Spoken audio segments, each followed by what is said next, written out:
Buenos días a todos los participantes en la presente videoconferencia.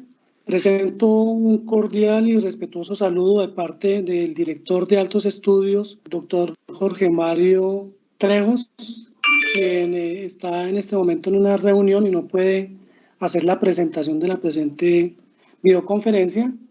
Este ya es la cuarta charla que se da a través de la Dirección de Altos Estudios y tiene que ver con el tema de registro y allanamiento en actos urgentes. Nuestro conferencista es el doctor Jason Gaviria Osuna, especialista en Derecho Procesal Penal y actualmente cursando maestría en Teoría del Delito y Derecho Procesal Penal, con 8 años de experiencia en la Fiscalía y se ha desempeñado como asistente fiscal, fiscal local, fiscal seccional y ahora profesional experto en la Dirección de Altos Estudios. Y ha estado en grupos de Gaula, URI y EDA. Doctor Jason, muchas gracias por su apoyo en estas charlas y le doy el paso para que continúe con la charla.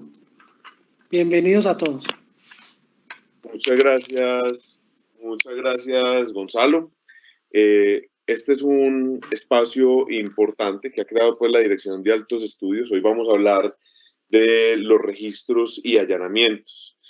Realmente se trata de un acto complejo. Es importante pues contarles que cuando creamos o pensamos en esta charla, se pensó inicialmente para policías judiciales por su atención de los actos urgentes y las rotaciones que con ocasión al coronavirus se iban a desarrollar.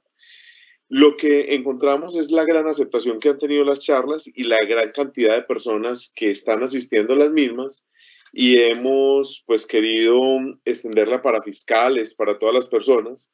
Eso ha hecho que la charla pues tome un espacio más grande y un contenido pues más especial. Entonces, ¿qué debemos de decir del registro de allanamiento? Se trata quizás de uno de los actos investigativos más complejos. Y no solo es complejo por las reglas, los requisitos, el procedimiento, sino que lo complejo radica en los derechos que se limitan en este tipo de actos investigativos. Pues vemos cómo se ingresa a los domicilios, cómo se limita la intimidad, y eso hace que tenga que ser tratado pues de una manera sensible. Yo entonces voy a empezar de pronto acá para hacerme más pequeñito, no sé cómo me estaré viendo en este momento, pero vamos a ubicarnos en esta presentación y vamos a restar un poco a mi imagen para que quede pues pequeña. Eso es lo mejor de esto, que ya yo quedo ahí pequeñito, y lo verdaderamente importante pues lo vamos a empezar a mirar nosotros en la presentación. Entonces, digamos que los registros de allanamiento, si bien es un acto investigativo y que se da en todas las investigaciones, pues justamente en los actos urgentes predomina, y es una constante que en las URIs o cuando se tiene que atender actos urgentes llega información para registros y allanamientos. Lo primero que quiero que nos ubiquemos es en el artículo 250 de la Constitución Política, y allí es donde se habla de registros y allanamientos.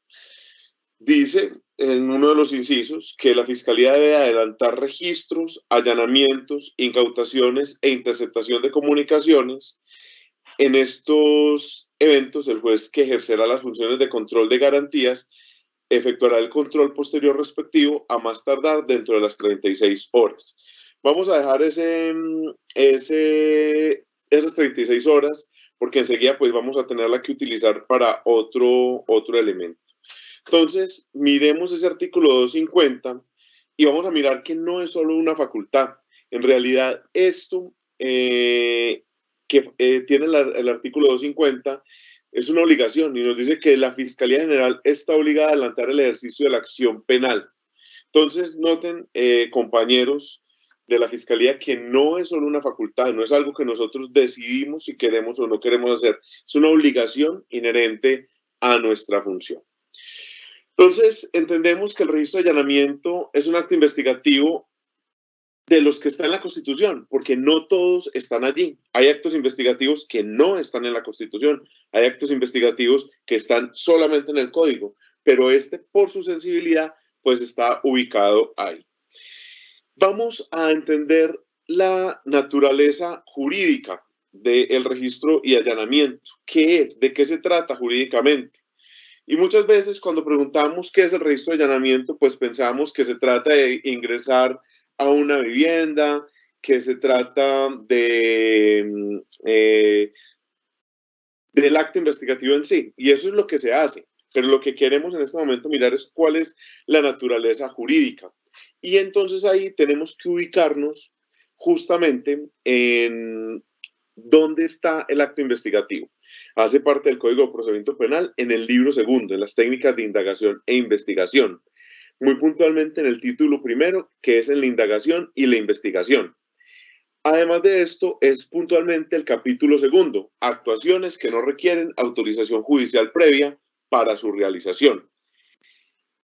¿Por qué esta distinción? Porque es que hay actuaciones investigativas o actos investigativos que requieren la autorización de un juez de control de garantías. Hay otros que no requieren ni siquiera la autorización del fiscal, que surgen de la iniciativa del policía judicial y los puede realizar sin autorización. Pero muy puntualmente el registro de allanamiento lo ubica en esa porción de actos investigativos que dice que son de aquellos que no requieren autorización judicial previa para su realización. Y el artículo 219 pues no lo desarrolla completamente para decirnos pues que está a cargo del fiscal. ¿Qué nos dice? Que el fiscal encargado de la dirección de la investigación, según lo establecido en los artículos siguientes y con el fin de obtener elementos materiales probatorios y evidencia física o realizar la captura del indiciado, imputado o condenado, podrá ordenar el registro y allanamiento de un inmueble, nave o aeronave, el cual sería realizado por la Policía Judicial. Si el registro y allanamiento tiene como finalidad única la captura del indiciado, imputado o condenado, solo podrá ordenarse en relación con delitos susceptibles de medida de aseguramiento de detención preventiva. Muy largo. Ese artículo pues tiene de todo. Podrían ser 3 o 4 artículos. Entonces vamos a tomar algunos elementos que quise resaltar de este artículo 219. Primero, es un acto investigativo que si bien no requiere orden de juez o autorización del juez, perdón, es el fiscal quien lo ordena. Entonces es un acto investigativo que lo ordena el fiscal. Se hace por dos finalidades. Recordar elementos o realizar la captura del indiciado, imputado o condenado. Y se puede realizar sobre inmueble, nave o aeronave. Esto es especial porque muchas veces creemos que el allanamiento solo es para allanar o para ingresar a viviendas, pero tenemos que en el allanamiento se puede ingresar a muchos tipos de inmuebles, no solo viviendas. Ello lo veremos más adelante con el concepto ampliado de domicilio, a naves, a barcos o aeronaves. Y es muy importante entender que este acto investigativo, y aquí es importante delimitar el objeto de esta charla, tiene que ver justamente con el que se ordena por medio del fiscal. No lo vamos a confundir con los que se realizan sin orden o con autorización del morador, que si bien son allanamientos, pues tiene unas reglas distintas que no son objeto de esta conferencia. ¿Qué sí vamos a decir para ese tipo de allanamientos? Pues que todos tienen que ser legalizados, tenga orden o no tenga orden. Pero este puntualmente será realizado por la Policía Judicial. Luego nos dice pues que cuando se trata de captura no se puede ordenar para todos los tipos de delitos. Entonces dirán ustedes, bueno, todo eso, todos esos colores, ese artículo tan grande, resuma, por favor, indíquenos cuál es la conclusión de esta primera parte. Entonces tenemos que decir que se trata de un acto investigativo que no requiere autorización judicial previa, que se trata de un acto investigativo que requiere orden del fiscal del caso, que además es un acto investigativo que solo se puede realizar con dos finalidades.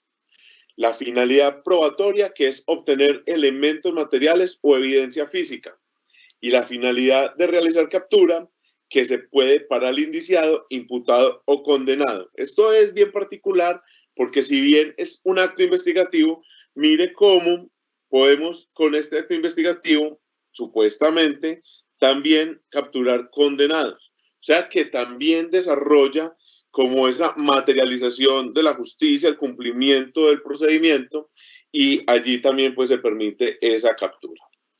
Es un acto investigativo que debe ser realizado por la policía judicial y es un acto investigativo que requiere control judicial posterior. ¿Dónde obtuvimos este último concepto? Recuerda que le dije que dejáramos algo del artículo 250, pues es justamente allí donde se regula que si bien la Fiscalía está facultada para realizar los registros y allanamientos, siempre tendrá que realizar el control posterior respectivo. Bueno, entonces, si ya tenemos claro esa naturaleza jurídica, pues es importante empezar a destacar que el fiscal y el policía judicial son un equipo de trabajo. Son dos personas que deben engranar y que deben articular lo que están realizando.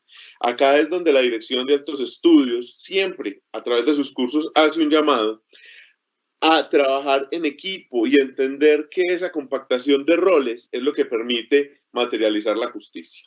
Entonces, registro de allanamiento no existirían si no existiese un policía judicial que desarrolla todos los criterios iniciales y lo que nos exige la norma para poder ordenar un registro de allanamiento.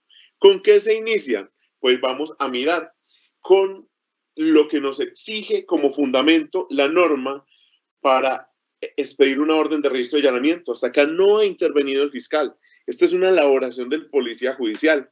¿Y qué le está diciendo al policía? Mire, para que ese fiscal expida una orden de registro de allanamiento, usted debe cumplir con lo siguiente. Entonces, ¿qué nos dice? Vamos a hacer la lectura. Solo podrá expedirse una orden de registro de allanamiento cuando existan motivos razonablemente fundados, de acuerdo con los medios cognoscitivos previstos en este código. ¿Cuáles son los medios cognoscitivos previstos en el código? Todos los medios de conocimiento que trae el código. Para concluir que la ocurrencia del delito investigado tiene como probable autor o partícipe al propietario. Permítame, verifico por acá, se me están diciendo algo a mí. Bueno, ya. Entonces tiene como probable autor o partícipe al propietario, al simple tenedor del bien por registrar, al que transitoriamente se encontrara en él o que en su interior se hallan los instrumentos con los que se ha cometido la infracción o los objetos producto del ilícito. Entonces ahí van a decir ustedes nuevamente, resumamos, por favor, ¿cierto? Entonces, ¿qué es todo eso? Vamos a tomarlo pues por partes y vamos a mirarlo de la siguiente forma. Entonces, ¿qué nos está diciendo? Motivos fundados, motivos razonablemente fundados. ¿Qué es eso? Pues es un grado de conocimiento más. Para imputar nos exigen inferencia razonable de autoría, para acusar nos exigen probabilidad de verdad, para condenar exigen conocimiento, más allá de duda razonable. Para expedir una orden de registro de allanamiento nos exigen motivos razonablemente fundados.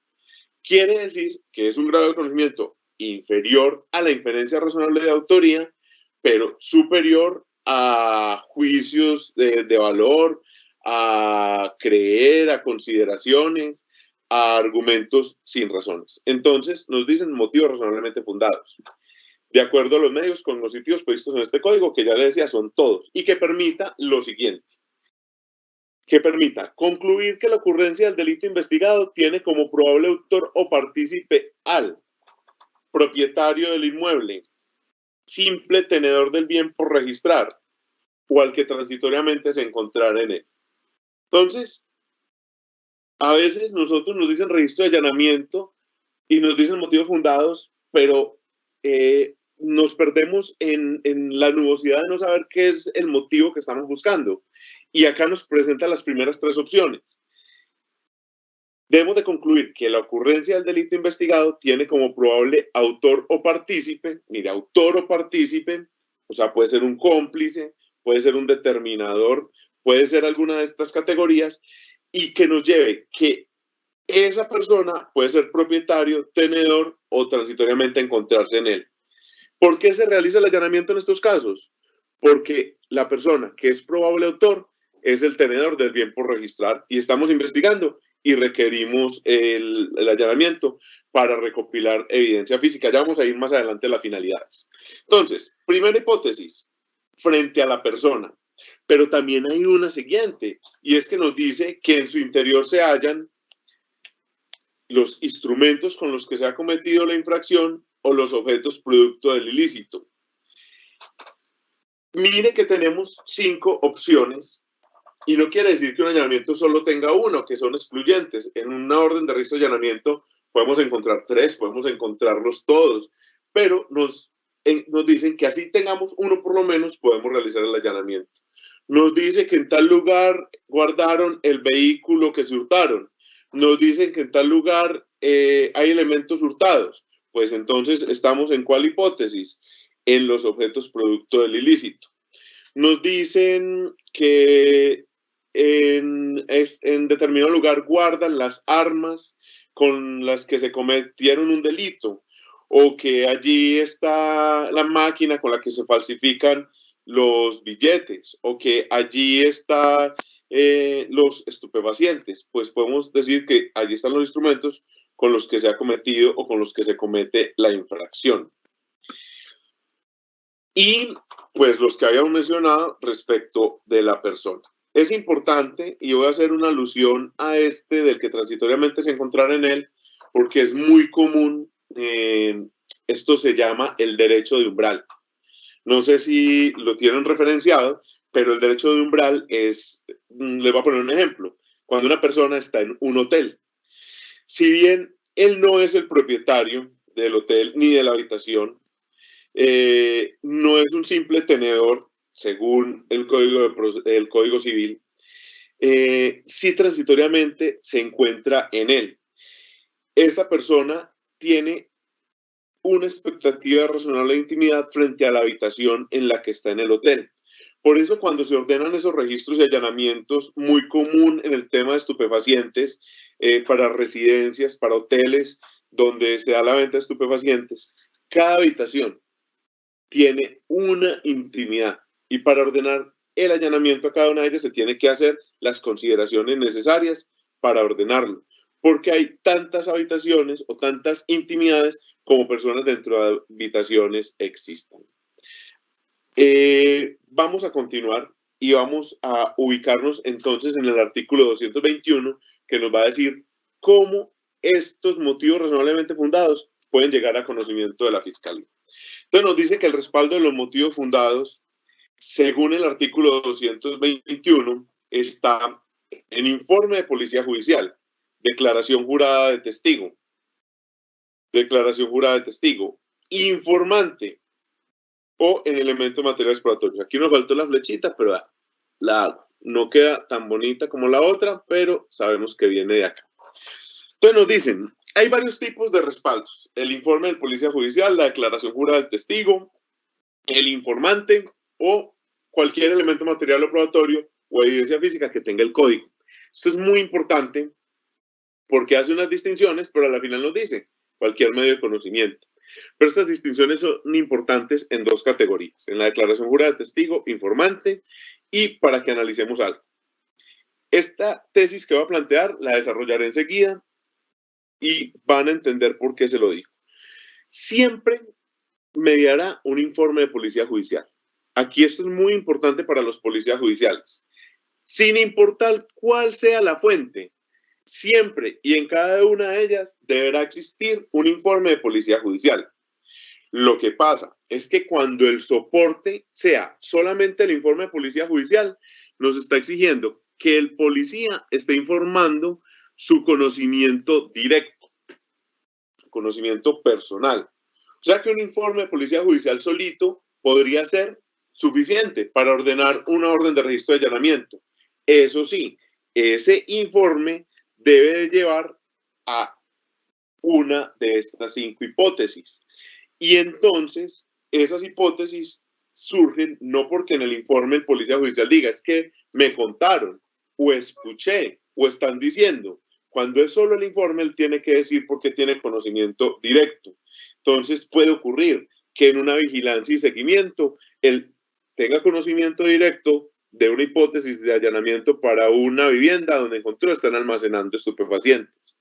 Puede que él en unas labores de verificación, y lo decía el compañero Wilson en la primer exposición que realizó, la primer charla, puede que cuando esté haciendo actos urgentes y labores de verificación, ahí constate una hipótesis para un registro y allanamiento, y él haga su informe y explique por qué de manera directa considera que hay motivos fundados. Luego viene la declaración jurada de testigo, y en esta impone una obligación, y dice que cuando se trata de declaración jurada de testigo, el fiscal deberá estar presente con miras a un eventual interrogatorio que le permita apreciar mejor su credibilidad. Si es declaración jurada de testigo, el fiscal tiene que estar presente en esa declaración jurada. Pero luego abre una categoría que es la de informante. En esta categoría hay varias sentencias, ahorita se las pues haré referencia a ellas, algunas que nos han enredado un poco más, otras que han traído claridad, y dice la norma, el artículo 221, que si se trata de un informante, la policía judicial deberá precisar al fiscal su identificación y explicar por qué razón le resulta confiable. Acá está dando por sentado que no tiene que estar el fiscal presente para mirar o hacer un interrogatorio.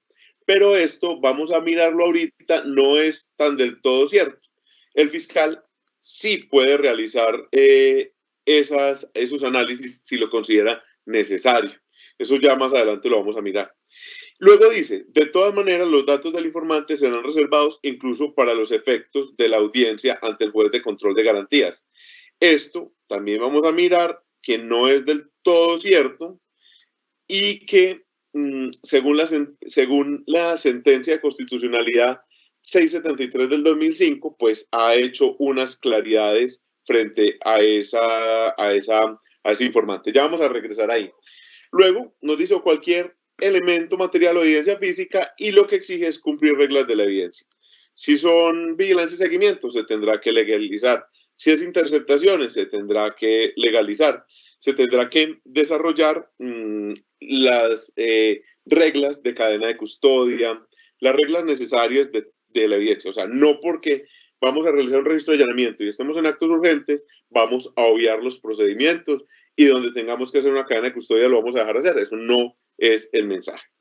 Entonces, la sentencia C673, para no hacer una lectura, realiza una exequibilidad condicionada de la norma y dijo, bueno, un momentico, no es tampoco tan que si es declaración jurada, el fiscal tiene que estar, pero si es informante, no va a estar. Es extremo, lo que dijo es, no, si el fiscal requiere, lo faculta para interrogar esa fuente.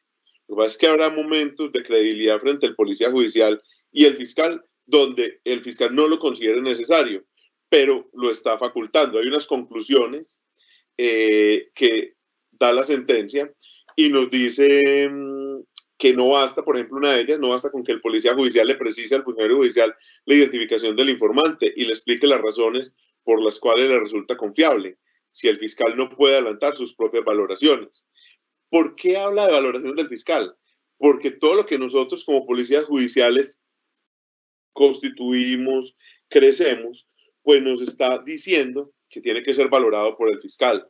No es tampoco que el fiscal sea una persona que simplemente realiza una orden de registro de allanamiento. Su valoración es importante.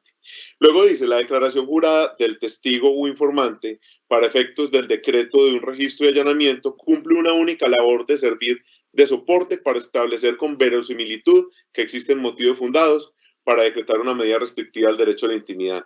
Esto es muy importante, compañeros, y tiene una razón de ser. No debemos confundir esos motivos fundados con un testimonio. Debemos recordar sencillamente que esa declaración o esa entrevista o esa información que sirve de motivo fundado, lo único que nos sirvió fue de soporte para un registro de allanamiento.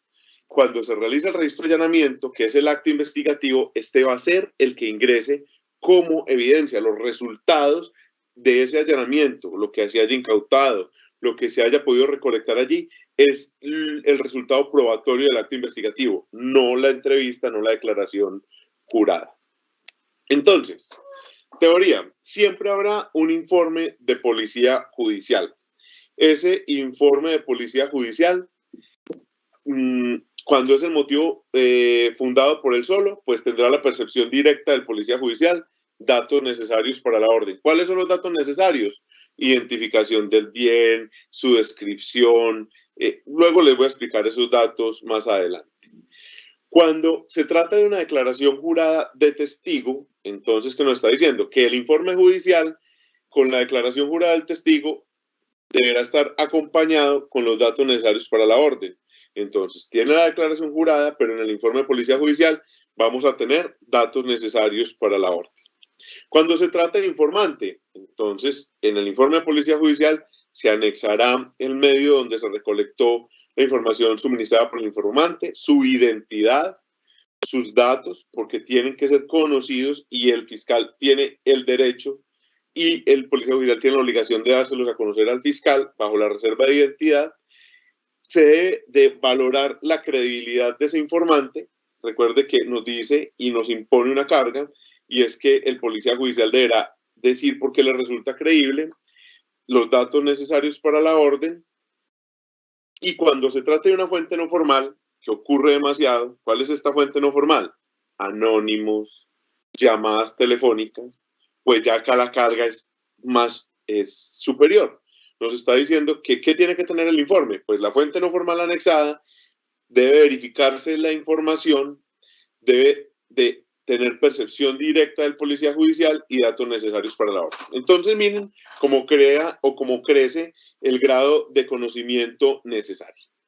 Primero, motivo fundado informe de policía judicial como motivo fundado. Le está exigiendo al policía judicial que entregue percepción directa y los datos que se requieren para el allanamiento. Cuando el policía no tiene ni un testigo ni un informante, sino que él en sus labores, en sus funciones, en su conocimiento, tuvo la información para tener motivos fundados. Cuando se trata de declaración jurada de testigo, entonces el informe de policía judicial deberá anexar la declaración jurada del testigo. Obviamente, luego de ello, los datos necesarios para la orden. ¿Por qué no lo está exigiendo verificar la información? Porque para eso se facultó al fiscal, para poder estar presente en ese interrogatorio y él constatar allí lo que requiera constatar con el testigo. Recuerde que esa declaración jurada de testigo, cuando se utiliza como motivo fundado, requiere la presencia del fiscal. Cuando se trata de informante, entonces el informe de policía judicial tendrá la información suministrada por el informante. De este tendrá que suministrar sus datos. ¿A quién? Al fiscal. Y deberá valorar, entonces, la credibilidad del informante, decirle al fiscal por qué le resulta creíble. Y deberá dar los datos necesarios para realizar la orden, los que ya venimos mencionando, de individualización del bien, de finalidad del allanamiento, ya luego se los voy a mencionar todos completos.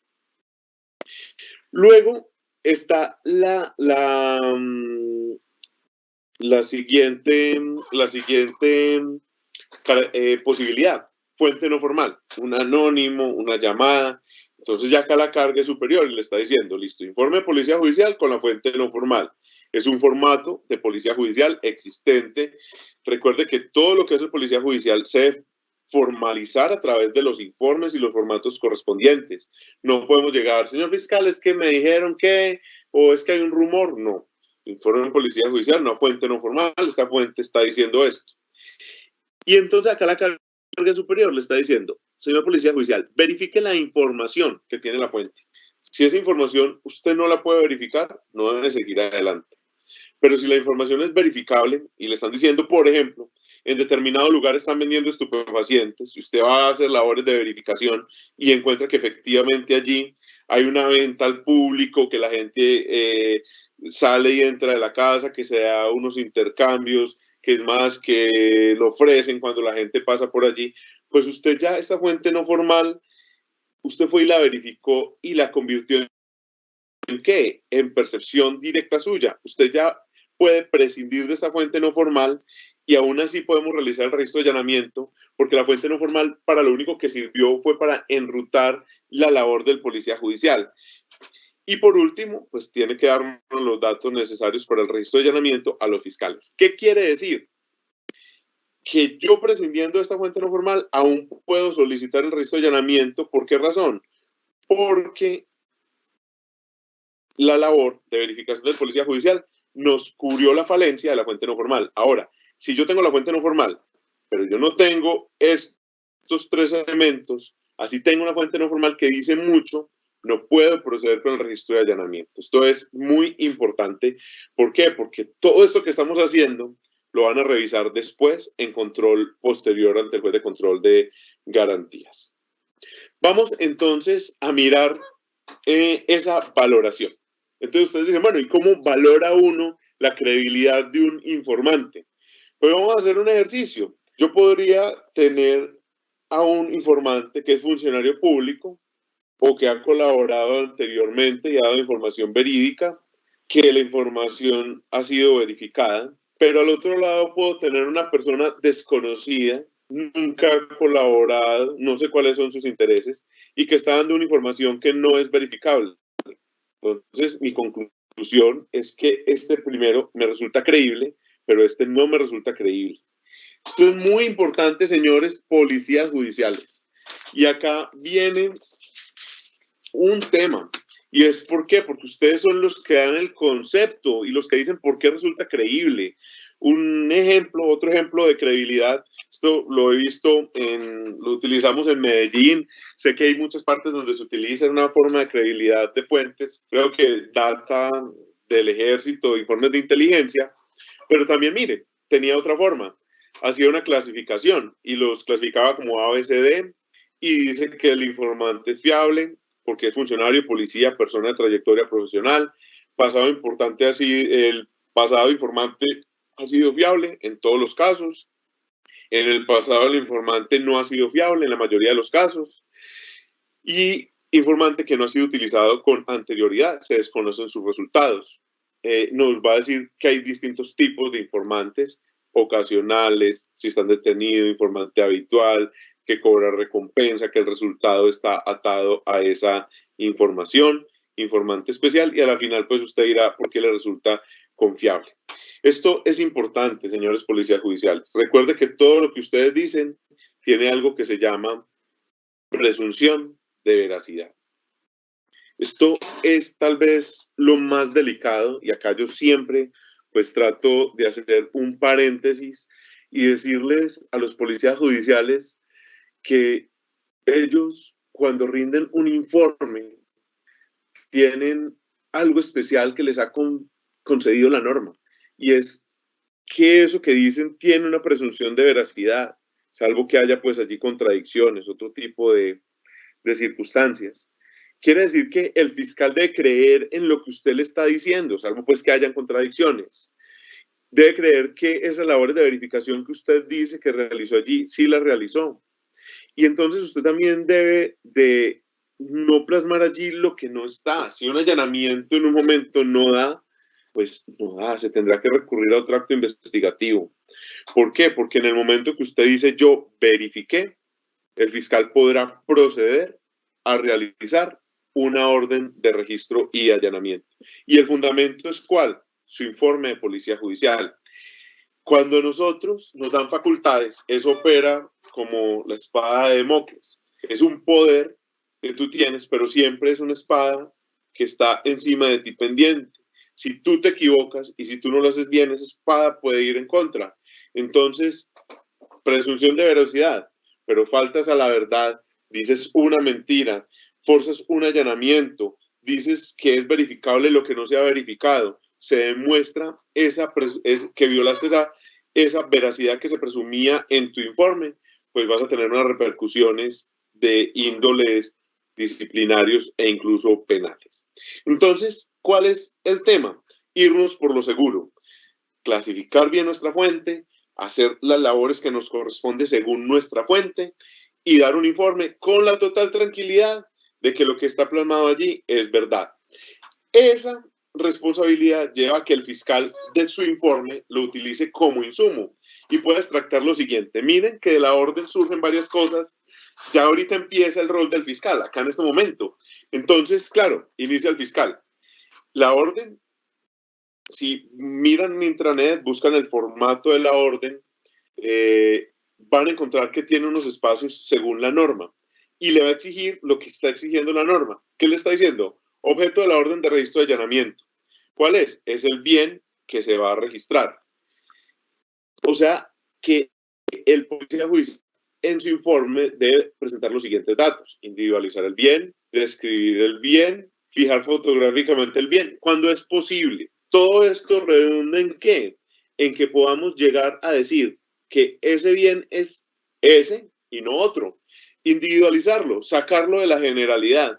¿De dónde se puede obtener esa información? Del informe de policía judicial. Debe describir los lugares del inmueble por registrar, de la investigación, de la fuente, de las labores de verificación. Puede desprenderse que en el lugar sea necesario solo registrar una habitación, ejemplo, en el hotel. Pero también puede desprenderse que haya necesidad de registrar todo el inmueble, pues así se debe plasmar. ¿Qué nos está diciendo la norma? Diga los lugares que se debe registrar, pero si se debe registrar todo el inmueble, explique por qué. Entonces también será necesario, por ejemplo, en la dinámica de estupefaciente, que es muy común, se tiene ubicada la vivienda, se tiene ubicado y se verificó el tráfico de estupefacientes, la comercialización, pero desconocemos cómo está compuesto el inmueble por dentro. Pues acá será necesario registrar y allanar la totalidad del inmueble por dos razones. La primera, se desconoce la composición interna, y la segunda, lo que se busca, que son sustancias estupefacientes, puede ser almacenada en cualquier lugar de la vivienda, cualquier lugar resultaría apto.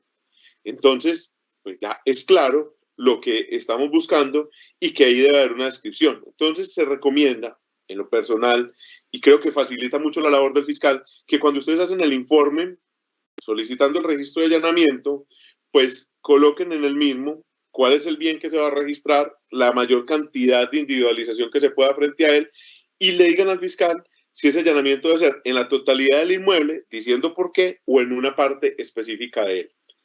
La norma prohíbe los allanamientos indiscriminados. ¿Qué es indiscriminado? No individualizar un bien. ¿Qué es indiscriminado? No decir cuál es el bien. Es hacer algo abstracto, algo que no pueda tener allí relación. ¿Qué más sale del informe de policía judicial? Los motivos fundados. ¿Por qué? Porque o es su informe o es la declaración jurada del testigo con los datos necesarios, o es el informante con la verificación de la información, la verificación de su credibilidad y los datos del allanamiento, la fuente no formal, con la percepción necesaria y el conocimiento necesario. Entonces, esos motivos fundados, ¿de dónde nos salieron? Pues del informe del policía judicial. ¿Qué más puede estar allí? Interceptaciones, vigilancias y seguimientos, búsquedas por medios abiertos, todo ese tipo de información se puede plasmar en ese informe. También es importante y recomiendo, y esto es importante, que el policía judicial diga con qué fin solicita ese allanamiento. Y eso es claro. Si ya tenemos que hay dos fines, que es investigar o capturar, pues que nos diga si es uno, si son los dos, y que lo plasme allí. Eso le da mucho peso al informe del policía judicial. Ahora miremos una orden de registro de allanamiento. ¿Qué requiere? Entonces, miren lo que estamos viendo. Individualización del bien. ¿Dónde lo acabamos de ver? En el informe del policía judicial. Descripción del bien. Lo acabamos de mirar allí. Relación de elementos materiales probatorios. Salió del informe del policía judicial. Finalidad del informe del policía judicial. Motivos fundados. Entonces aquí ya le está diciendo, sale del informe del policía judicial, pero ojo, señor fiscal, que usted va a hacer una valoración de lo que le entrega el policía judicial. Y un test de proporcionalidad, porque se va a limitar a un derecho fundamental, y esto sí es una valoración exclusiva del fiscal. Yo acá, antes de pasar pues a la siguiente parte, que es muy importante para los fiscales y para todos aquellos pues, que quieran conocer de esto frente al test de proporcionalidad.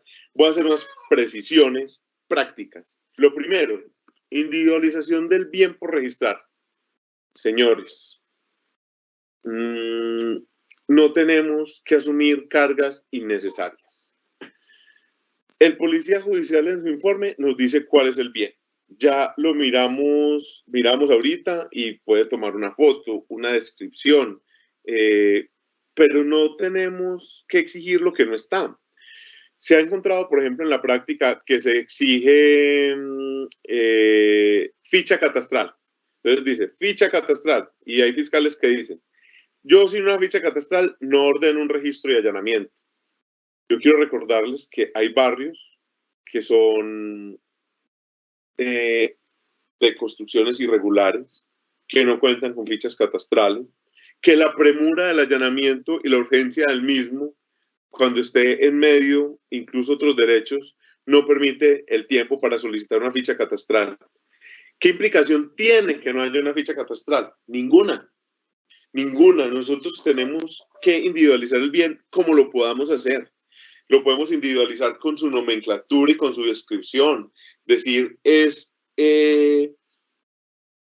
la casa que está pintada de tal color, que tiene una puerta, que tiene 2 ventanas, pero que tiene una ventana pequeña encima de la puerta, que mirándola de frente tiene un letrero que dice tal cosa en su mano derecha, que a su lado izquierdo hay una casa que sí tiene la nomenclatura y es tal nomenclatura, y que mirándola de frente al lado derecho hay un edificio de 3 pisos, que es la única casa de 4 pisos, que es la única casa de 1 piso, que es la única casa que no tiene cera, que es la única casa que tiene reja metálica. Todo aquello que nos permita individualizarla y sacarla de la generalidad permite ordenar el registro de allanamiento. Entonces, estos falsos requisitos lo que está haciendo es que nosotros no cumplamos con un registro y allanamiento y con una obligación que nos otorga el artículo y que nos obliga el artículo 250 de la Constitución. Entonces, acá, pues que no suene a cantaleta, porque tampoco quiero ser la persona que venga a echarles cantaleta. Quiero decir que no asumamos una carga innecesaria, que nosotros no debemos ponernos más allá de lo que la ley nos obliga. Si tenemos la ficha catastral, excelente, muy bien, pero si no la tenemos, no es un requisito.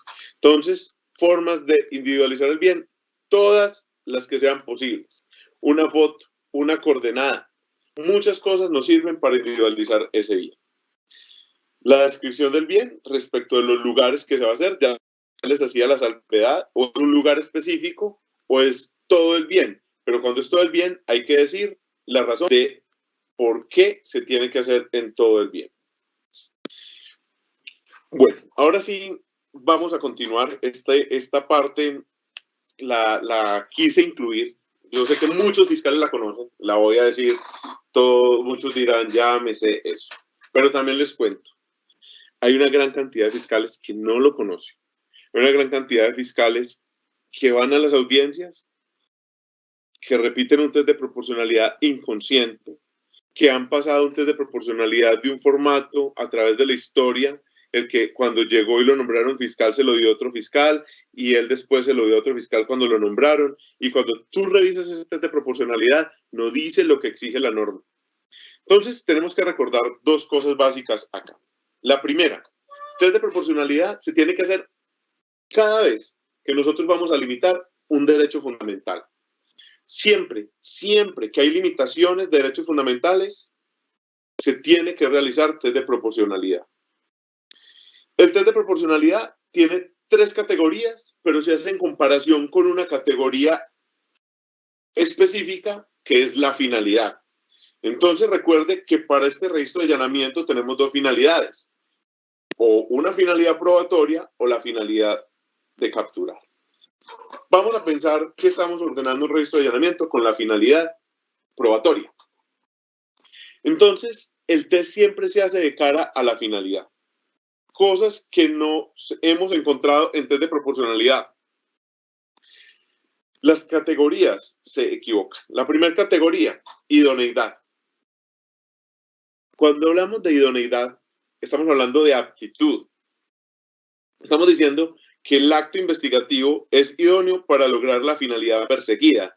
¿Cuál es la finalidad? Recolectar evidencia física o elementos materiales probatorios.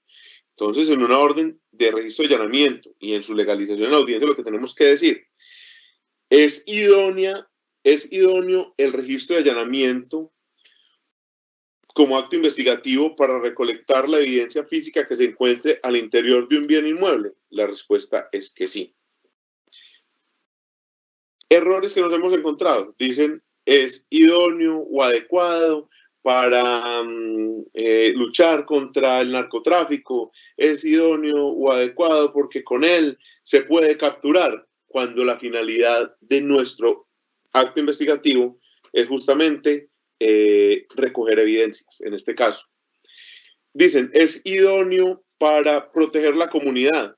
No, señores, en este caso no estamos protegiendo la comunidad, estamos haciendo una facultad del artículo 250 y justamente ejerciendo la acción penal investigando.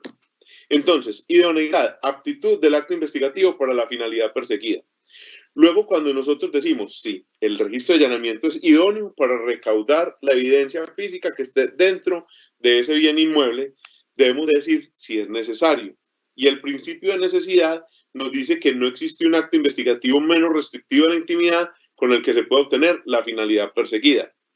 Entonces nos dice, sí, muy bien, el registro de allanamiento es idóneo, pero ahorita, señor fiscal, piense si hay otro acto investigativo con el cual obtener el mismo resultado, o sea, recaudar la evidencia física que está en esa vivienda. Entonces la respuesta es que no existe un acto investigativo que permita ingresar a una vivienda sin la autorización de sus moradores o en un registro de allanamiento que nos permita allanar una vivienda para recaudar la evidencia física. Entonces la necesidad nos obliga a comparar con los demás actos investigativos. Y si hubiese otro menos restrictivo, pues entonces tenemos que acudir a ese. Ejemplo, estamos en un espacio público, por decir algo, o estamos en otro tipo de acto investigativo, una inspección al lugar de los hechos, en un lugar abierto, no hay intimidad. Pues si bien un registro de allanamiento me puede permitir llegar allá y puede ser idóneo, pues no lo necesito, porque tengo para eso la inspección al lugar de los hechos para realizar acto investigativo. Pero acá, como está el derecho fundamental de la intimidad, entonces es necesario. Y por último, cuando yo ya digo que es el idóneo, que no hay otro para realizar la finalidad perseguida, pues entonces hago una ponderación o la proporcionalidad en sentido estricto y ponderamos los derechos en tensión. Entonces aquí no decimos que es que prima la comunidad. No, señor, aquí prima la investigación, el artículo 250, el ejercicio de la acción penal, frente a la intimidad. Y la intimidad debe ceder ante ese otro mandato constitucional. Cuando nosotros estamos hablando de libertad, por ejemplo, entonces ahí sí decimos, en este caso, prima la protección a la comunidad, porque se va a privar de la libertad de alguien por ese fin constitucional, frente a la libertad del imputado. Pero como acá estamos en un acto investigativo y la finalidad es recaudar evidencia física y desarrollar el artículo 50, entonces la proporcionalidad se hace de cara al artículo 50, la acción penal y las facultades investigativas de la Fiscalía, frente a qué derecho al que vamos a restringir, que es el de la intimidad. Bueno, ahora vamos a mirar qué pasa. Ya tenemos una orden, la expedimos, tiene todos los requisitos, se cumplió toda la información. Vamos a ir a la diligencia de registro y allanamiento. Esta pues es clara, se debe realizar en los lugares autorizados. Se puede extender a otros lugares por nuevos elementos o flagrancia. ¿Qué quiere decir esto? Se ordenó un registro de allanamiento a una vivienda, a una habitación específica, pero cuando se está registrando esa habitación, ocurre la percepción directa de un nuevo elemento o una circunstancia de flagrancia. Ese allanamiento se podrá extender a ese otro lugar. se garantiza la menor restricción posible de derechos. ¿Qué nos está diciendo la norma? Esto es el artículo 225, extractando lo más relevante. Solo se incautarán los bienes señalados en la orden. La orden, y esto es importante para los fiscales, según el delito investigado, debemos de hablar qué estamos buscando, pero no se cierren en el margen. No digan, estamos buscando el arma de fuego solamente, o estamos buscando tal. Podemos hablar de medios de conocimiento, podemos hablar de medios de convicción, podemos hablar de que se están buscando documentos, evidencia física relacionada con el homicidio, elementos relacionados con el tráfico de estupefacientes.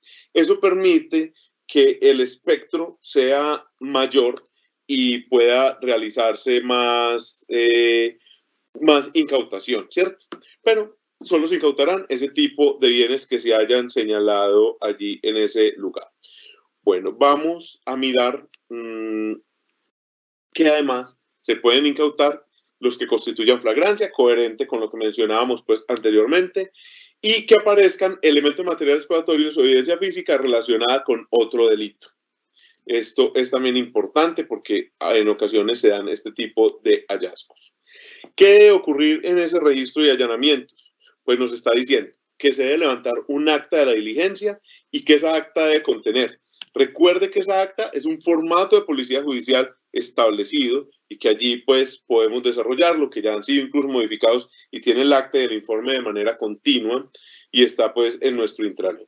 Entonces se debe levantar un acta de la diligencia que debe contener los lugares registrados, que pueden ser los que se ordenaron o a donde se extendió el registro de allanamiento, los objetos ocupados o incautados, las personas capturadas.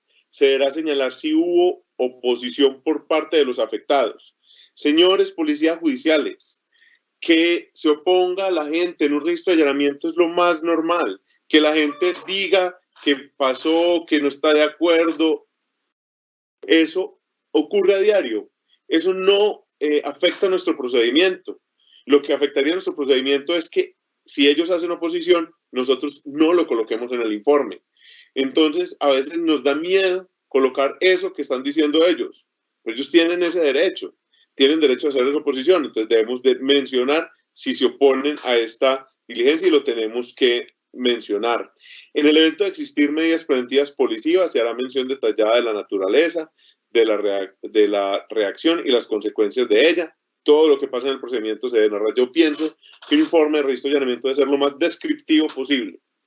Y muchas veces dejamos de describir cosas en los registros de allanamientos o en los informes que presentamos y son cosas que se necesitan después. Dejamos de mencionar que la persona intentó fugarse y se tiró por un balcón, luego aparece lesionado en la audiencia, no tenemos cómo justificarlo, no está en el informe, no está en ninguna parte y se da una ilegalidad de una captura. No porque él se hubiese aporreado, sino porque nosotros no plasmamos ese tipo de detalles en el informe.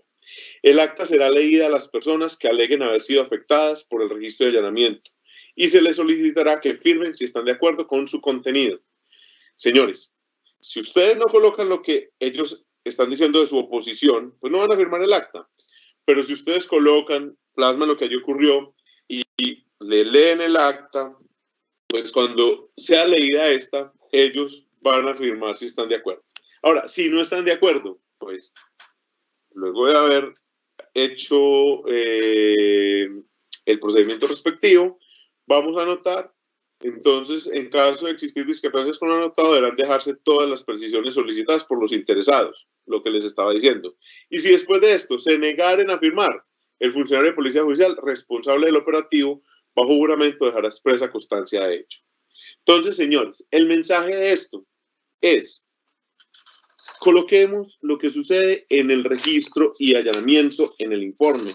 Hagamos la descripción. Si hay oposición, digámoslo. Si no quisieron firmar, pues que no firme. No peleemos con las personas, no es necesario. No quiere firmar, cumplimos con nuestro protocolo y a renglón seguido dejamos la nota, la persona se negó a firmar. No se cae el procedimiento, no hay riesgo, ya la norma lo ha contemplado. Ahora hay un tema del que quiero mencionar, ya el tiempo pues cada vez es más corto y voy a tratar de ir concretando algunos puntos bien importantes y es cuáles. Señores, Ministerio Público. Siempre que hablan del Ministerio Público, entonces que el allanamiento es entre las 6 de la tarde y las 6 de la mañana, requiere la presencia del Ministerio Público. Si es en el día, no la requiere. Entonces nos dice, requiere la presencia del Ministerio Público. Entonces, al otro día, cuando el policía judicial llega con su informe, con el capturado, con todos estos elementos, llega y nos dice, señor fiscal, no fue el Ministerio Público y nos preocupamos. No, lo importante es haberlo citado. Entonces, ojo, si tenemos la citación, podemos estar tranquilos, podemos respirar. La norma nos está diciendo, si el procedimiento se lleva a cabo entre las 6 de la tarde y las 6 de la mañana, deberá contar con el acompañamiento de la Procuraduría General de la Nación, quien garantizará la presencia de sus delegados en dichas diligencias.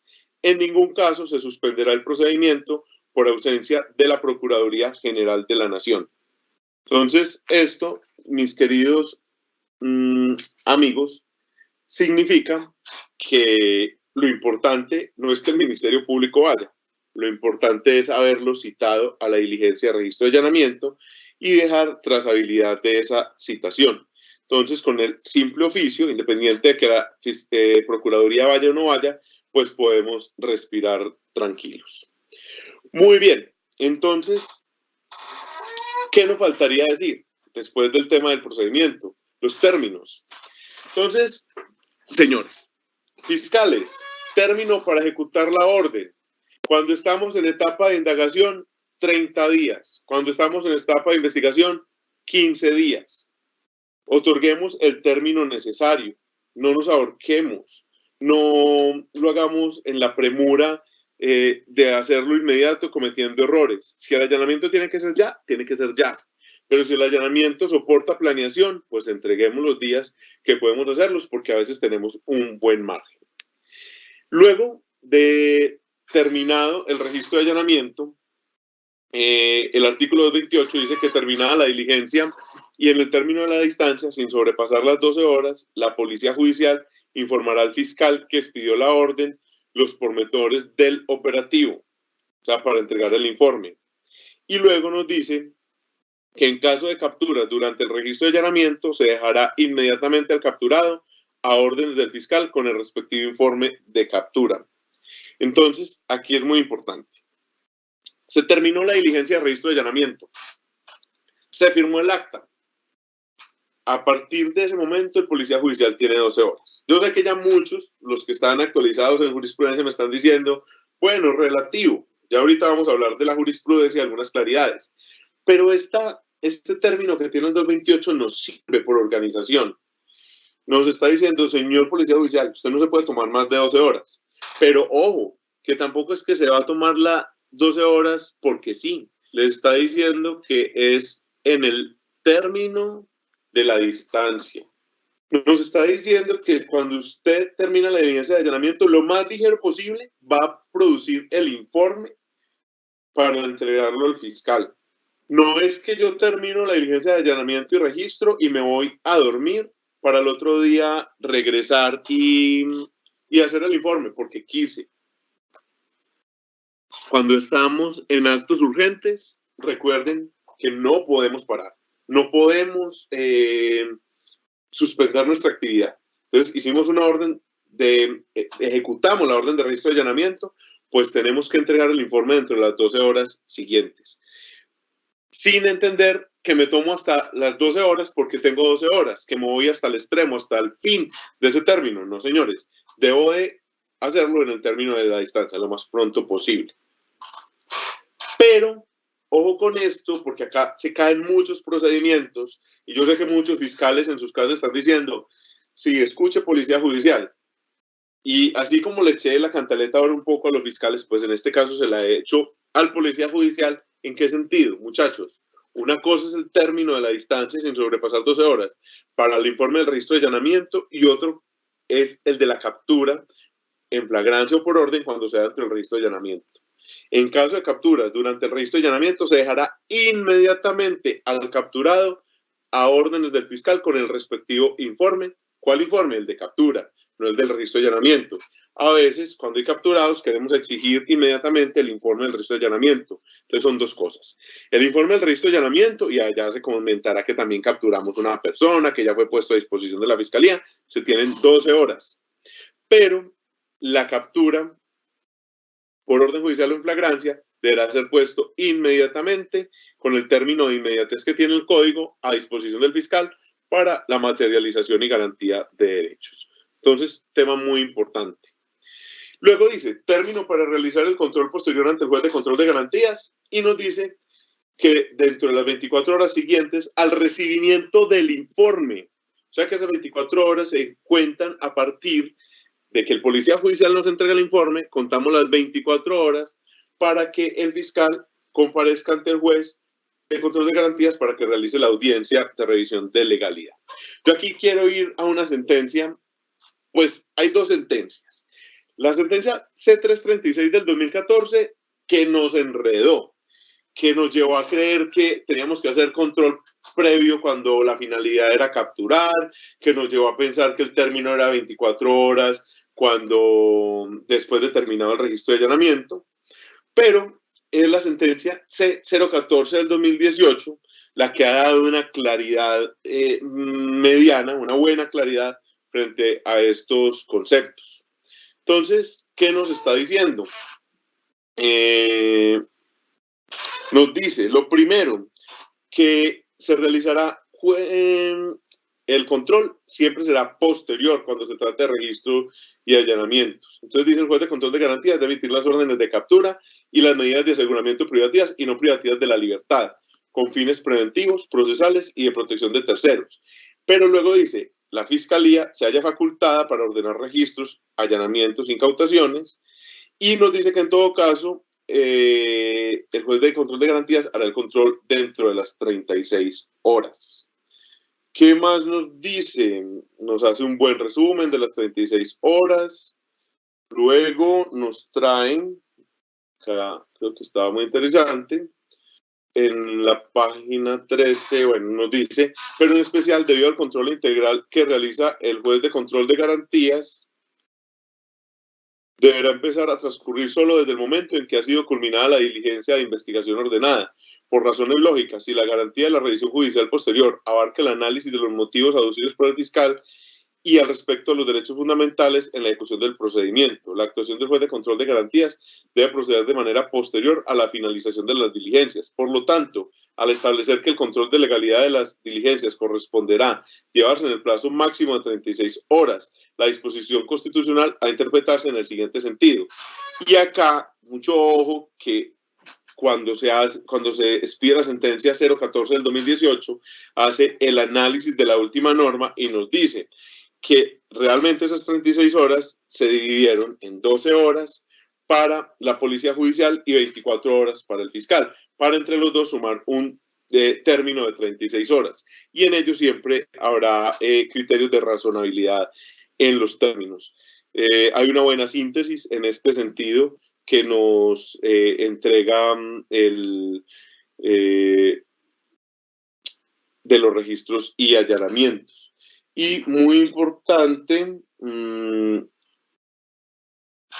la historia de la norma. Entonces, obviamente, la C336, que nos hablaba con unos criterios distintos, pues tenía dos normas distintas, que era la de la 1142 del 2017 y la norma original de la ley 906. Este control que se hace de constitucionalidad, la 014, se hace sobre la ley 1453 del 2011 y es la que pues nos da este margen y que nos da conclusiones como la siguiente. El término máximo que dispone la Policía Judicial para informar a la fiscal y hacer entrega de lo recabado es 12 horas. En este sentido, consideró que el plazo de 24 horas para el ejercicio del control de garantías no infringía las 36 horas previstas por el artículo 250. Se la pueden pues leer, tiene algunas conclusiones importantes y considero pues que nos va a dar claridad frente a ese tema de los términos y de los controles finales. Señores, para terminar, pues voy a hablar de lo que es de lo que es la audiencia de control posterior, y lo vamos a hacer pues muy corto en una lista de chequeo básica. ¿Y qué nos va a revisar el juez?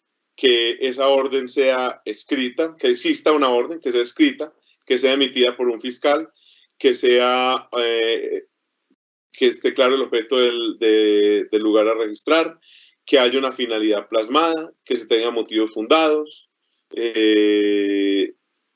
las dos características pues que hablamos frente al bien, que se realice un test de proporcionalidad, que integre la finalidad establecida, la idoneidad, la necesidad y que se haga la ponderación, que se otorgue un plazo a la orden y que se indique si es entre las 6 de la tarde y las 6 de la mañana. Luego, sobre el procedimiento, y esto es casi una revisión a lo que hizo la Policía Judicial, nos van a revisar si la orden se diligenció en el plazo otorgado, si se diligenció, ya estoy cansado de hablar, se diligenció en los lugares autorizados, si hubo menor restricción de derechos a las personas, si se levantó un acta, si se leyó el acta a los presentes, si se contó con el acompañamiento de la Procuraduría con las salvedades que le manifesté y el cumplimiento de los términos de las 12 horas y de las 24 horas. ¿Qué sucede cuando todos estos elementos se encuentran en la audiencia de control posterior de garantías? Pues nosotros vamos a estar tranquilos y el juez impartió legalidad a la diligencia de registro y allanamiento. Entonces, quiero, de pronto no sé si Fabián me ayuda para verme pues ya un poco más grande en la transmisión y decirle lo siguiente. Policía Judicial y Fiscal son un equipo de trabajo. Este tipo de actos investigativos no surgen con el uno sin el otro. Un policía judicial con iniciativa investigativa, sin un fiscal que brinde una orden bien estructurada, no se podría realizar la diligencia. Pero un fiscal, por operativo, por dispuesto que esté, si no cuenta con un policía judicial que asuma las cargas y que establezca esos motivos fundados, pues tampoco podrá dar esa orden respectiva. Bueno, me dicen por acá de las preguntas, hay un montón de preguntas, donde que hay bastantes personas, entonces vamos a mirar algunas de ellas.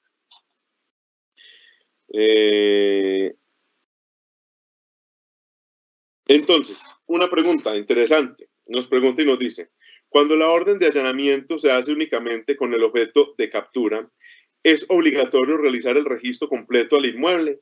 Toda vez que textualmente se dice registro y allanamiento, el conector I obliga al policía a cumplirlo. Bueno, la verdad es que eso lo establece el fiscal desde el momento en que establece la finalidad. Cuando el fiscal habla de finalidad investigativa de recolectar evidencia física o elementos materiales probatorios y determina los lugares a registrar, pues da unas indicaciones de cómo se desarrolla el procedimiento. No obstante, si la finalidad es únicamente capturar, entonces, pues no sería necesario hacer un registro. Cuando se dice solamente es la finalidad de capturar. Lo que ocurre es que podemos estar en la hipótesis de extensión del registro de allanamiento. Llegar a hacer el registro y encontrar circunstancias de flagrancia. Recuerda que además se debe hacer una verificación del lugar. Esto creo que ya lo hablaron en lugar de los hechos y con policía judicial. No todo recorrido en una vivienda implica registrarla. Siempre se tendrá que garantizar, y yo no soy pues el experto en esto, es más la policía judicial, y creo que han sido enfáticos en el tema. Cuando yo llego a un lugar tengo que hacer una revisión perimétrica del mismo para garantizar la seguridad de la comitiva que llegó a realizar el registro de allanamiento. Y en ese caso se da que se encuentran con circunstancias de flagrancia, y allí pues se tiene que recolectar esa evidencia. Pero si la finalidad es únicamente la captura, pues es posible que la podamos interpretar como que no. ¿Qué les sugiero? Y esto es importante. Cuando nosotros tengamos una orden de registro de allanamiento para capturar, no debemos desperdiciar la oportunidad de recaudar evidencias físicas. ¿Por qué? Porque nos puede llevar a la judicialización de otras personas si es que estamos ordenando la captura del condenado, que es muy excepcional, pero en la mayoría de los casos que se ordena la captura de imputados, de indiciados, que tienen orden de captura por un juez, siempre habrá que investigar, siempre habrá que recaudar evidencia. Entonces, si yo voy a ordenar un allanamiento, pues, ¿qué sugiero? Hagámoslo con las dos finalidades, no desperdiciemos, si ya estamos utilizando la policía judicial para un acto investigativo que además es fuerte y es desgastante, pues hagamos las dos actividades inmediatamente. Siguiente pregunta.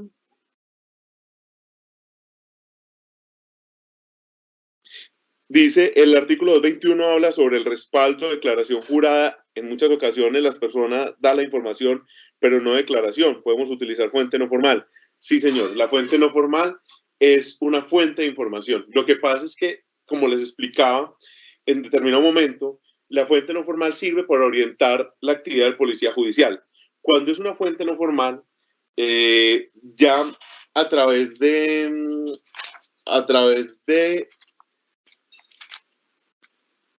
la sentencia 673, pues estableció esa valoración de fuentes. Hay otra sentencia, luego se las comparto, no la tengo acá, no la encuentro en los papeles, donde nos habla de las valoraciones de ese tipo de fuentes. La fuente no formal solita no es suficiente para ordenar un registro de allanamiento. Entonces, sí, y ocurre demasiado. Yo estuve en URI, estuve con un buen compañero, en 2017 realizamos alrededor de 307 registros y allanamientos. En estupefacientes se da mucho la gente que en sus barrios está cansado con el flagelo. Esto pues trae además otros delitos alrededor y siempre llegan a la URI diciendo, señor fiscal, en tal lugar están vendiendo, estamos cansados, yo le doy la información, pero yo no doy ni mi nombre, no quiero dar nada. Pues se puede tomar esa fuente no formal, ¿cierto? ¿Qué obliga? Sencillamente que el policía judicial tendrá que tener una carga superior. Sencillamente cuando es fuente no formal, pues el trabajo del policía judicial es mayor y lo que tendrá que hacer es verificar la información y crear o desarrollar conocimiento, percepción directa. Entonces, claro, muchas veces van y hacen labores de verificación. Ojo, que esas labores de verificación no se puede caer en una vigilancia y seguimiento o no confundirlas.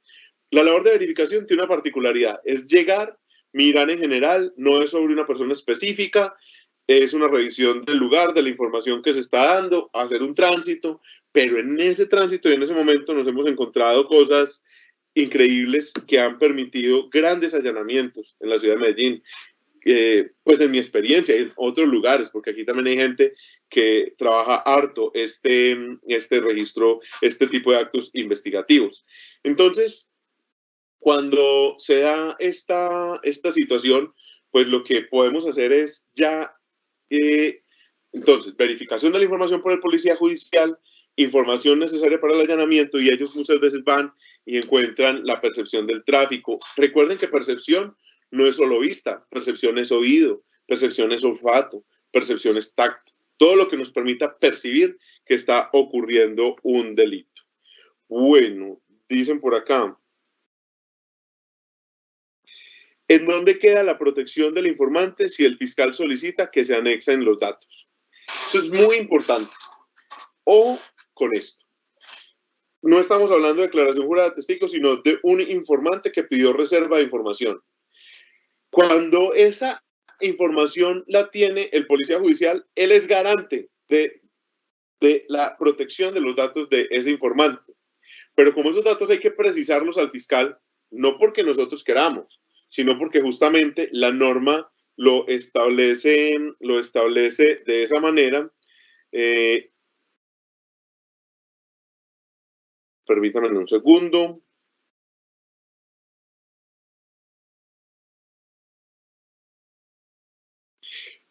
Lo establece de esa manera. Entonces, ¿qué es lo que obliga? Que igual esa información hay que protegerla y el fiscal tiene que hacer la garantía. ¿Qué se hace en la práctica? En la práctica se utilizan sobres cerrados, se utiliza almacén de evidencias, se utilizan varias alternativas que ha diseñado, porque no todo está en la norma, para que esa identidad nunca llegue al conocimiento del público ni de nadie más distinto al fiscal. Porque recuerde que la sentencia C673 dijo que esos datos sí se le tenían que dar a conocer ¿a quién? Al juez de control de garantías además, pero no es público en la audiencia. Entonces, ojo muchachos, no nos puede pasar lo que le pasó a un fiscal hace mucho tiempo, que en el traslado de los elementos del registro de allanamiento, pues dio el traslado de la entrevista reservada con la identidad del testigo. Y pues sabemos qué ocurrió y cuál es el desenlace. Entonces, Policía Judicial toma la información, se la debe entregar al fiscal, el fiscal la verifica, se la puede devolver al Policía Judicial, a la audiencia de control posterior de registro de allanamiento puede ir el Policía Judicial con el sobre sellado, y si el juez de control de garantías solicita verificar la existencia de la misma, se le deberá dar a conocer. Una vez terminado el control, esa entrevista o ese medio donde estaba consignado esos datos de información del informante tendrá que ser recaudado y no hará parte del proceso. Ahí es donde es muy importante la distinción que hacíamos sobre que la prueba o el elemento material probatorio no es la declaración jurada, no es la declaración del informante. El medio probatorio es el resultado del registro de allanamiento, y a juicio vamos a llevar ¿qué? No vamos a llevar al informante, no vamos a abrir el sobre y a buscar a una persona que dijo que le protegemos la identidad para que sea nuestro testigo. Vamos a llevar ¿qué? La droga incautada, el arma incautada, los elementos que sirven de prueba, porque con eso es que vamos a probar la responsabilidad. Es que el informante, ¿qué me prueba? El informante no está probando nada. El informante solamente está dando conocimiento de que en un lugar hay una persona que es el probable autor de un delito o que hay unos elementos. Pero si usted tiene el elemento e incautó el estupefaciente en posesión de esa persona, ¿para qué necesita el testigo? Ahora, si esa persona voluntariamente se quiere convertir en testigo de la fiscalía, pues para eso tendremos que acudir a los programas de protección de testigo. Seguimos con preguntas, hay bastantes. Me van haciendo señales por acá por el chat cuando se acabe el tiempo, voy a seguir respondiendo.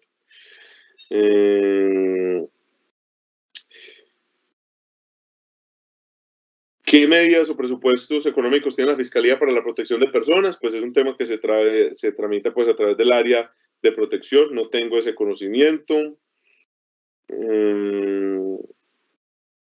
Si en cumplimiento de una orden de allanamiento con fines de captura encontramos otras personas con material probatorio, indicador de un hecho punible, ¿se captura? Teniendo en cuenta que la orden tenía un fin específico. Sí, señores. Vimos la hipótesis que nos dice que se podrá extender a situaciones de flagrancia o elementos de otro delito. Entonces, vemos flagrancia, capturamos y recaudamos esos elementos, así no hagan parte ni de la finalidad ni de las áreas indicadas para el registro de allanamiento. Pregunta, ¿qué pasa cuando la dirección del inmueble objeto de registro de allanamiento por labores de vecindario y de manifestación de los ciudadanos vecinos al inmueble indican que el lugar donde se realiza el ilícito es otro? Cuando hay problemas de dirección, señores, es importante lo que les hablaba y lo que les mencionaba, utilizar individualizaciones. A veces una ficha catastral nos sirve poco cuando lo que hace la delincuencia es cambiar la nomenclatura, es cambiar la dirección. Por eso lo importante es lo descriptivo, es lo que nos lleva a individualizar ese bien. Hay allanamientos donde uno puede decir en la coordenada tal existe un caserío compuesto de una sola cuadra, donde hay 10 casas, la primera casa de tal color, la segunda casa de tal color, la tercera casa con tal características, la cuarta es el único de 2 pisos que está en el caserío, y a mano, mirando de frente, a mano derecha está la casa objeto de registro de allanamiento, que es de esta y esta manera. Entonces, señores, todo lo que permita describir el bien para individualizar.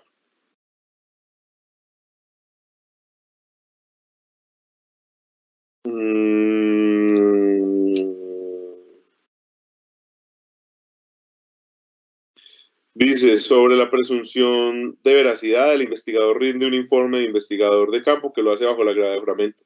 Sí, señores, eso es, veo que nos preguntas una afirmación y es muy importante. Y hacíamos una pausa ahora para recordar lo importante que es esa facultad que tienen los policías judiciales y una responsabilidad. Por eso lo que dice un policía judicial tiene unas implicaciones penales y procesales para los indiciados, para todas las personas, porque allí se plasma, y eso el fiscal lo tomará por cierto. Entonces, es muy importante.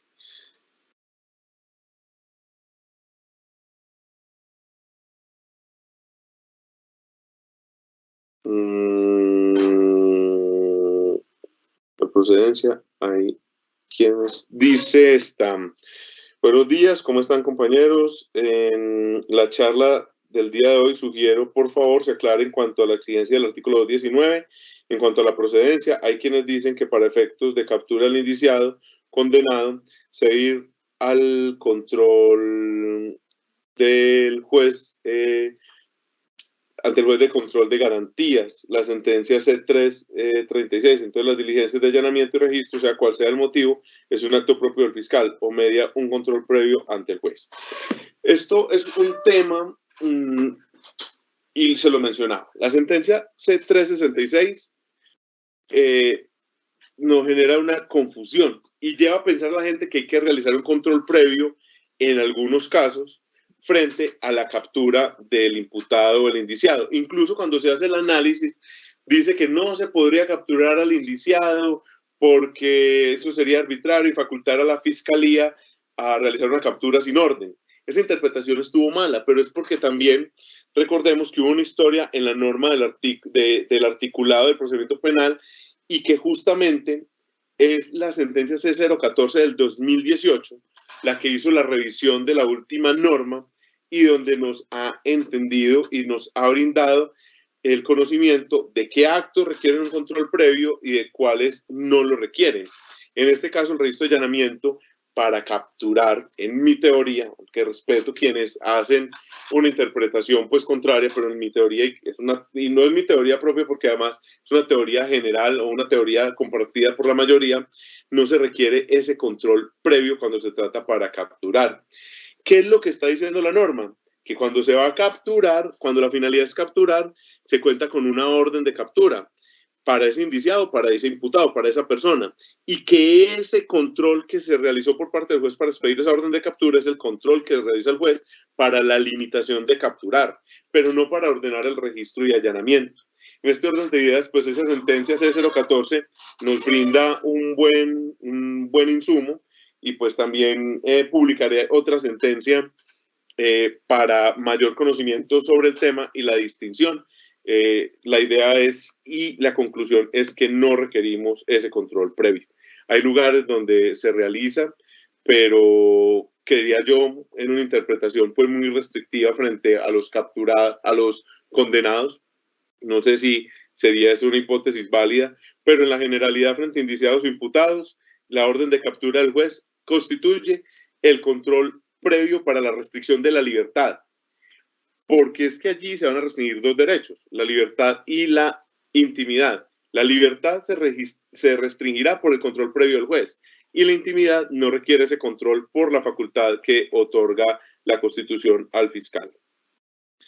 ¿Cómo valoro la credibilidad de ese informante? Puedo usar una herramienta como el polígrafo. El polígrafo está descartado, pero se presentaron, pues luego que la pregunta surgió en el momento de la presentación, cuando no habíamos llegado a los ejemplos de valoración que se presentaron allí, si se trata de funcionarios, si ha dado información en el pasado, si se trata de información creíble, verificable, todos estos elementos me sirven para este tema. Ya por acá me van haciendo señitas, tenemos poco tiempo, entonces voy a tratar de evacuar algunas preguntas.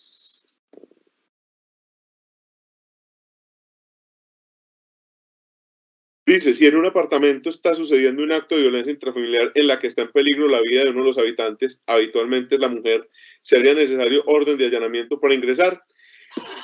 Esta pregunta me encanta. Me encanta porque desde la Dirección de Altos Estudios, como ven en la planteación de las conferencias, hay unas conferencias planteadas frente al tema de violencia frente a la mujer, pero no solo frente a la mujer, a la violencia, al género. Y definitivamente en estos temas no se requiere orden porque estamos hablando de las voces de auxilio. Pero por eso, cuando delimitamos el objeto de la conferencia, dijimos no vamos a hablar de aquellos allanamientos sin orden que no están en el marco de la labor de policía judicial y de actos urgentes, porque este sería muy puntualmente casi de la labor que se realiza por la policía de vigilancia. Entonces, hay varias excepciones a la necesidad de la orden, y en temas de violencia intrafamiliar, cuando la policía de vigilancia o cuando la policía se percata de la existencia de voces de auxilio, de violencia dentro de una persona y donde se tiene que ponderar derechos como la vida de la persona y salvaguardar pues ese tipo de derechos, se puede ingresar. Ahí hay dos razones. La primera es que un morador desde su interior está facultando el ingreso. El segundo es que hay unas voces de auxilio. Y el tercero es que hay una percepción directa de quien está en el lugar de que está ocurriendo un delito en el interior. De hecho, habría muchas argumentaciones para permitir ese ingreso. Lo que sí tenemos que tener presente es que cuando se da ese ingreso, debemos hacerle control posterior. Si bien no hay una orden, sí requieren control posterior por la limitación del derecho fundamental. Vamos a escoger tal vez dos preguntas.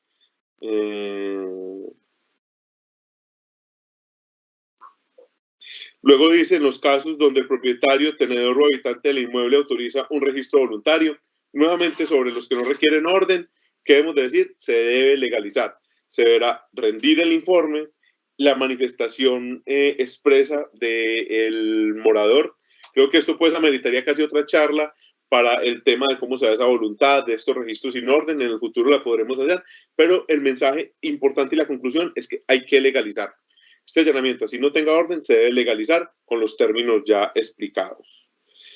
Y escojamos otra pregunta.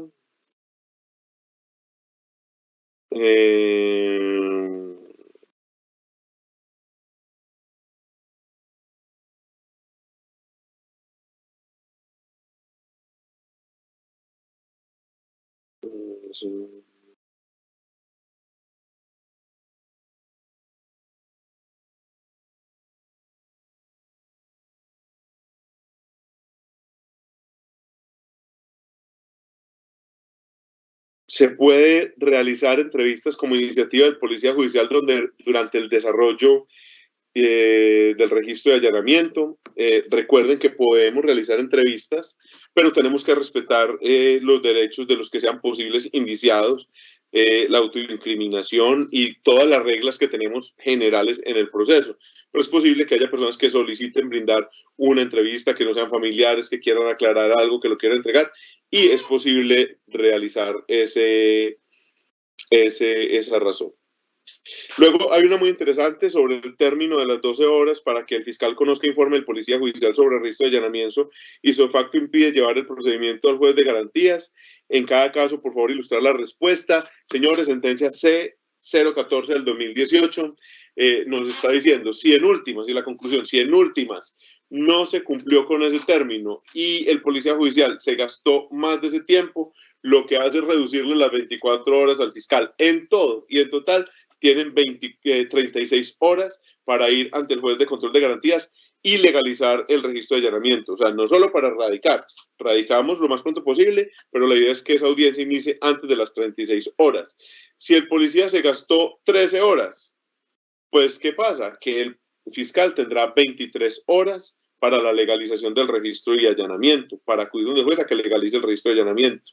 En todo caso, lo que se ha dicho es que tenemos que acudir a criterios de razonabilidad y ponderación en las legalizaciones. Tengo incluso un tema interesante. Hace unos pocos días surgió que el control posterior no se puede realizar ni siquiera dentro de las 36 horas. La diligencia inició después de las 36 horas, alrededor de 38 capturados en la ciudad de Medellín, en el cartel de los parqueaderos, un caso pues de alta connotación, y el juez y la argumentación del fiscal fue en criterios de ponderación y razonabilidad de los términos, y se impartió legalidad. Obvio, esto no es pacífico, me lo dicen en muchos comentarios, hay temas que son de interpretaciones, pero nosotros cuando esos temas estén ahí y no sean pacíficos, tenemos que cargar de argumentos nuestra justificación.